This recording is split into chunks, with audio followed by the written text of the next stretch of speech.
N electric heater of power 1000, power of electric heater कितना है बेटे? पावर ऑफ इलेक्ट्रिक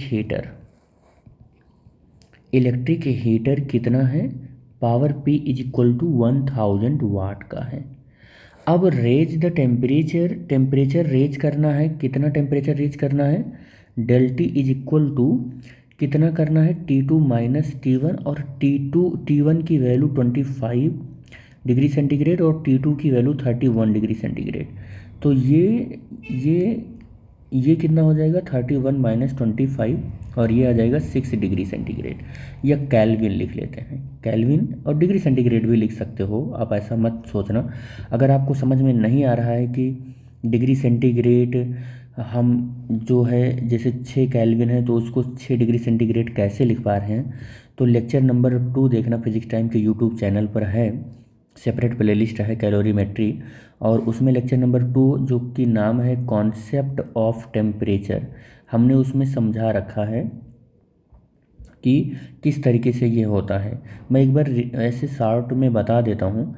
0 से लेकर 100 डिग्री सेंटीग्रेड तक सेल्सियस स्केल का डिवीज़न 100 डिवीज़न होता है, और 273.15 से लेकर 373.15 केल्विन स्केल में भी 100 डिवीज़न ही होता है।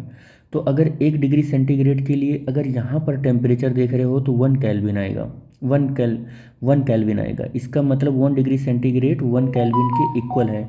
चेंज इन टेम्परेचर चाहे डिग्री सेंटीग्रेड स्केल पर हो और चाहे केल्विन स्केल पर हो, यानी कि del T degree centigrade, del T Kelvin scale, वो सेम होता है। मैं शॉर्टकट में आपको बता दिया। डिटेल के लिए आप कॉन्सेप्ट ऑफ टेम्परेचर जहाँ पर पढ़ाया है वहाँ पर आप जा सकते हो।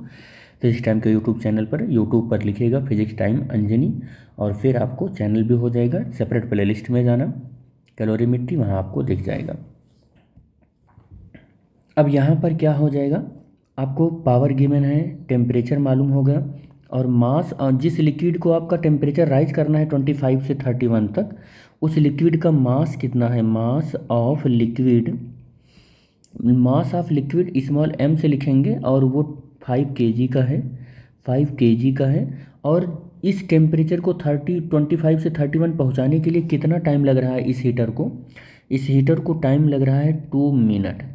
2 मिनट मतलब हो गया T is equal to 2 into 60। अब ये सेकंड में कन्वर्ट हो गया, 120 सेकंड लग रहा है। हीटर की कैपेसिटी, हीट कैपेसिटी कैलकुलेट करनी है, तो हीट कैपेसिटी का फॉर्मूला सबसे पहले आपको याद होना चाहिए।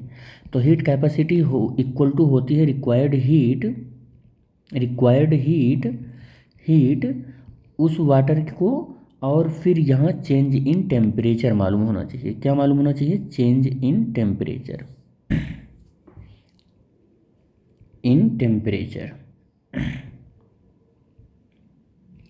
अब रिक्वायर्ड हीट कैसे मिलेगी? तो हीट देखो, W इज इक्वल टू, देखो P is equal to, power is equal to W/T, और हमने इलेक्ट्रिकल ट्रांसफ़र यानी इलेक्ट्रिकल टर्म भी पढ़ाया था आपको, जब change in temperature, change in energy, temperature या concept of temperature, concept of energy पढ़ाया था, तो हमने कैलोरीमेट्री में करवाया था ये सारी चीज़ें, तो ये सब हुआ था। तो W is equal to P into T हो जाएगा, और W जो वर्क डन होता है वही एनर्जी होती है। जितना वर्क डन करोगे उतना ही हीट ट्रांसफ़र होगा, वही हीट एनर्जी हो जाएगी, तो ये P इंटू टी हो जाता है। तो हम क्या करने हैं वाले हैं, हीट कैपेसिटी को C डैश से रिप्रेजेंट करते हैं, रिक्वायर्ड हीट को Q से रिप्रेजेंट करेंगे, और चेंज इन टेम्परेचर को T से रिप्रेजेंट करेंगे। C dash is equal to, Q की जगह पर हम क्या लिखेंगे? P इंटू टी लिखेंगे और डेल टी लिखेंगे, और P की जो वैल्यू है वो हमको गिवन है। कितना गिवन है? 1000 वाट है, 1000 वाट लिख लो। टाइम कितना ले रहा है? 120 सेकंड लग रहा है। हीटर ही तो एनर्जी देगा उस वाटर को या लिक्विड को गर्म होने के लिए। और टेम्परेचर कितना चेंज करना है उस लिक्विड का? टेम्परेचर कितना चेंज करना है उस लिक्विड का? अच्छा, टेम्परेचर चेंज करना है 6 डिग्री सेंटीग्रेड, ये 6 हो गया, ठीक है।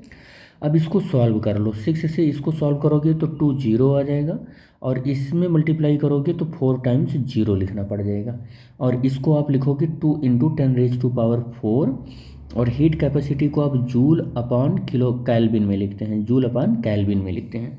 तो फर्स्ट स्टेप मेरा सॉल्व हो गया, जो कि फर्स्ट ये था, ये मेरा फर्स्ट था, ये सॉल्व हो गया। हीट कैपेसिटी कैलकुलेट हो गई। Specific heat of the liquid calculate करना है।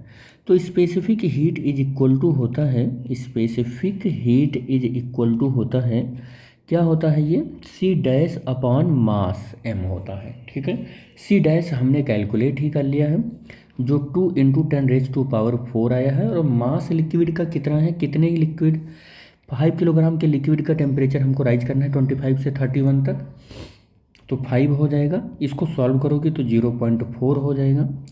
और 0.4 इंटू, देखो 10 × 10⁻³ लिख सकते हैं इसको। देखो 0.4 इंटू 10⁻⁴ है, तो इसको 10⁻³ लिख सकते हैं। एक 10 इसमें से बाहर, इस 10 से 4 में मल्टीप्लाई होगा तो ये कितना हो जाएगा, 4 हो जाएगा और 10⁻³ हो जाएगा। और स्पेसिफिक हीट का होता है जूल अपॉन किलोग्राम केल्विन होता है। ये सी स्पेसिफिक हीट आ जाएगा।